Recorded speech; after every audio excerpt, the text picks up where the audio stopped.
Ayun guys, dito tayo mag-voice over tayo guys. Punta kami ngayon ng palengke. Umagang umaga pa lang. Yun, masama yung panahon. Kasi may darating na bagyo.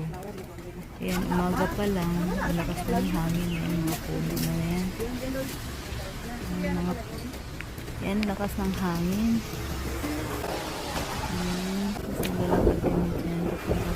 Medyo malayo din yung lalakarin namin. Ayan, tinatangay-tangay po yung mga buhok ng mga kasama.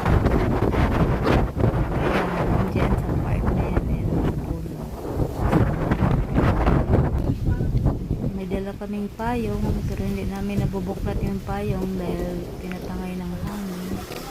Ayan, hanggang dyan lang kami muna sa tawid kami dyan pag pumapalengke. Ayan guys, thank you for watching guys.